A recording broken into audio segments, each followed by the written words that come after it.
Këtu jemi tek investimet e huaja. Dhe këtu përsëri kemi bërë një krahasim me rajonin ton. Ky është rajoni, kjo është Shqipëria. Vazhdojmë. Këtu jemi tek eksportet. Pra tek çfarë vendi eksporton, prodhon, eksporton.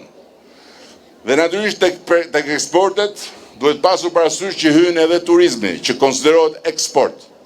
Shikoni eksportet në vitin 2013, shikoni eksportet në vitin 2024. Nuk ka nevojë për koment. 3 herë më të larta. Vazhdojmë. Këtu jemi tek biznesi i vogël. Ja ku ishte biznesi i vogël në kohën e Kënetës. Ja ku është sot dhe do t'jetë deri në 2029. Zero tax dhe zero të vëshë deri në 100.000 euro xhiro, zero tax me të vëshë deri në 140.000 euro xhiro. Shikoni tani se çfarë ka ndodhur me këto ulje taksash. Këto 66 milion euro i merr te shteti, duke bërë uljen e taksës në zero dhe të TVSH në zero. Këto 66.5 milion euro janë shpërndar çdo vit për 98.000 biznese, që do të thotë në 10 vjet janë 660 milion euro që nuk i ka marrë shteti, po ja u ka lënë atyre që krijojnë punë, vetë punësohen dhe punësojnë tjerët. Vazhdojmë. Këtu jemi për bizneset deri në 140.000 euro, të cilat paguajnë TVSH.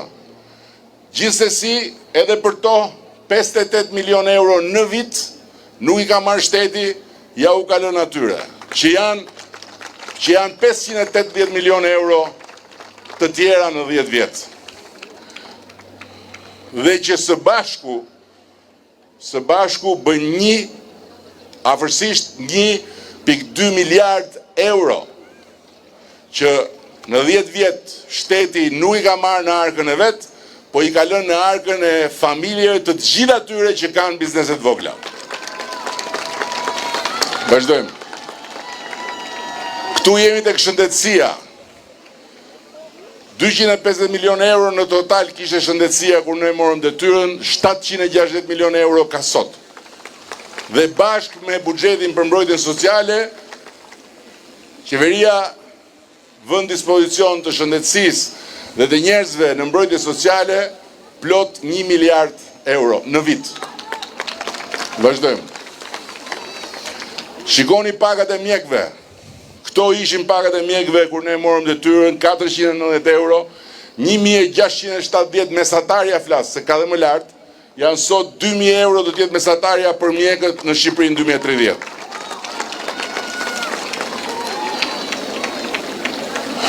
Këto janë të gjitha të dhëna nga programet tona për njerëzit nevojë, për fëmijët me nevojat veçanta, të cilëve fëmijët me nevojat veçanta ose me aftësi speciale, siç quhen, të cilëve duke filluar nga viti i ardhshëm do t'ju difishojmë mbështetjen për të gjitha nënat e tyre.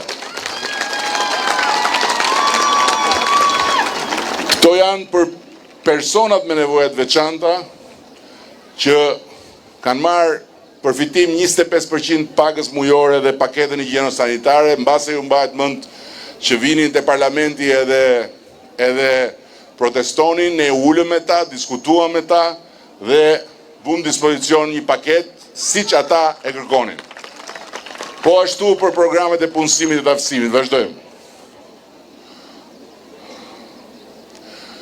Janë 32 shërbime për personat me nevojat veçanta, janë 19 shërbime për të moshuarit, janë 24 shërbime për fëmijët, shërbime për viktimat e dhunës, shërbime për grupet nevojë, dhe pastaj aty janë gjithë numrat konkret të përfituesve. Vazhdojmë.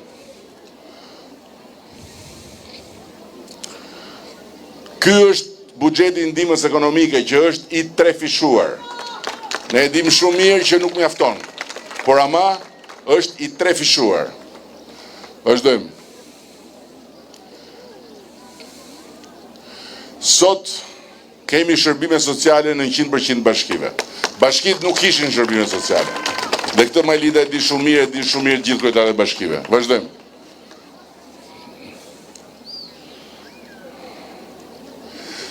Për të gjitha nënat e papuna me 3 ose më shumë fëmijë, ne kemi marrë përsipër si qeveri të paguajmë sigurimet shoqërore dhe shëndetësore në mënyrë që për shkak se ato nëna nuk shkojnë në punë se duhet merren me fëmijët, të mos mbeten pa pension. Vazhdojmë. 227 bebe kanë marrë çekun e bebes, i cili është 400, 800 dhe 1200 euro si pas fëmijës parë, 2 dhe 3, dhe të cilin ne do ta ndryshojmë në mandatin e ardhshëm, duke i mbështetur bebet jo më vetëm me një çek kur sapo lindin, por me një shumë muaj për muaj që do të ndahet sipas viteve, bazuar në faktin fëmijë e parë, fëmijë i dytë dhe fëmijë i tretë ose më shumë. Vazhdojmë. 450 shkolla të reja kemi ndërtuar dhe sot as nuk ka krahasim mes shkollave që gjetëm dhe shkollave ku mësojnë fëmijët tanë. Edhe 200 shkolla të reja të tjera në mandatin e 4 dhe do të kemi përmbyllur të gjithë infrastrukturën shkollore në Shqipëri. Vazhdojmë. Pagat e mësuesve 420 euro i gjetëm, 950 euro janë sot, mesatarisht 1250 do të bëhen në Shqipëri në 2030. Vazhdojmë. Dhe këto janë shërbimet e ofruara nga platforma i Albania, e solla këtu në vëmendje, sepse ne ju dham fund të gjithë torturave dhe zvarritjeve nëpër sportele, ne ju dham mundësi të gjithë shqiptarëve të marrin shërbime drejt për drejt nga telefoni ose nga kompjuteri, u dham mundësi dhe shqiptarëve që janë jashtë që të marrin shërbime papritur që të vinë në Shqipëri dhe të rinë në radhë. Kemi vënë re problemin që kanë disa në moshë më të thyer për të aksesuar këto shërbime dhe hapjen e disa zyrave që me demek i asistojnë për ju marrin lek, dhe prandaj shërbimet e Albanias për gjithë ata që kanë nevojë për asistencë do t'i bëjmë në të gjitha bashkitë dhe në çdo njësi bashkiake. Ndërkohë që siç e keni vënë re, Bufi Kënetës është zotuar që në 12 maj do bëj 2 gjëra. E para do shkri Spakun, e dyta do shkri i Albania dhe do kthej sportelet dhe radhat. Natyrisht që nuk do bëj dot asnjërin as tjetrën, po sa për të krijuar një ide të gjithë ata që akoma nuk e kanë ndarë mendjen se çfarë duhet bëjnë. Vazhdojmë tani shumë përmbledhtas për qarkun e Fierit. Në qarkun e Fierit, në infrastrukturën rrugore të qarkut, kemi realizuar 373 projekte në një dekadë dhe me një vlerë më shumë se qerek miliard euro. Dhe këto janë të gjitha rrugët me asfalt ose rrugët e bardha që përshkojnë qarkun e Fierit. Dhe për të gjitha ata që nuk kanë ku i shohin, dhe unë nuk u vë faj, se shohin në moçalet mediatike një rrugë me gropa këtu, një me gropa atje, edhe mendojnë se në Shqipëri nuk ka rrugë për të shkuar në fshat. 95% e rrugëve rurale në qarkun e Fierit janë të investuara ose me asfalt ose rrugë të bardha dhe janë të aksesueshme sot që flasim.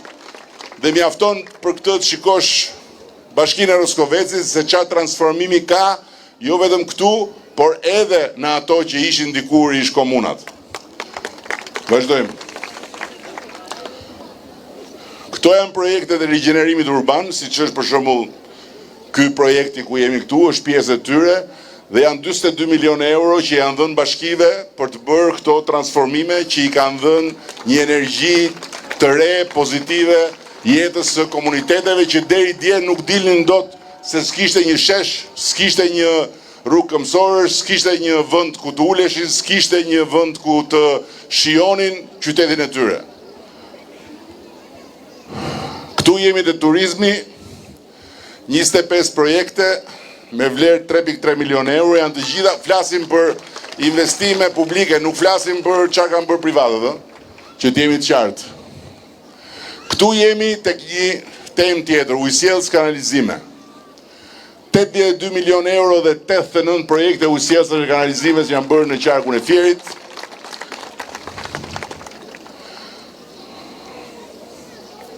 Vazhdojmë.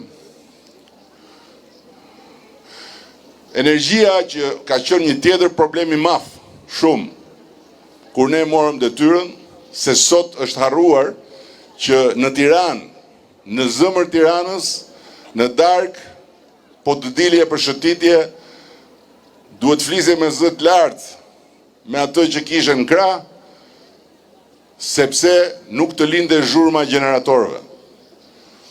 85 milion euro janë investuar vetëm në qarkun e Fierit për infrastrukturën e energjisë. 97 projekte. Në bujqësi, 110 projekte me një vlerë 129 milion euro. Mbështetje nga qeveria shqiptare. Vazhdojmë. Arsimi dhe sporti, projektet e shkollave dhe projektet e palestrave dhe tereneve sportive, 106 projekte, 37 milion euro. Dhe kultura në fund me 2.1 milion euro. Tani, e gjithë kjo panoram përmbyllet, kjo është shëndetësia, 20 milion euro për 69 projekte. Ju i keni parë se si janë transformuar qendrat shëndetësore, përveç se sot Fieri ka një super spital, spitalin rajonal, memorialin, ashtu si Këndër ka edhe ndryshime të rëndësishme në spitalet që ishin më parë. Dhe ja ku është shuma totale e kontributit ton në këto 3 mandate për Fierin. 686 milion euro, më shumë se gjysmë miliardi euro. Dhe po të shikosh se çfarë është bërë për qarkun e Fierit në të gjitha vitet e tjera të marrës bashku, është shumë më pak se që kemi bërë ne në këtë dekadë së bashku.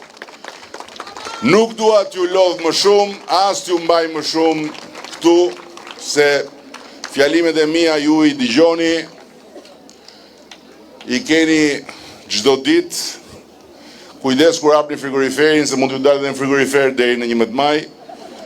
Do t'ju lutesha shumë që deri në 11 maj të bëni çdo përpjekje,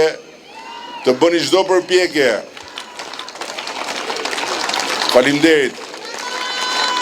Do t'ju lutesha shumë që deri në 11 maj të bëni çdo përpjekje me të gjitha shoqet tuaja, me të gjitha fqinjet tuaja, me të gjitha krushkat tuaja,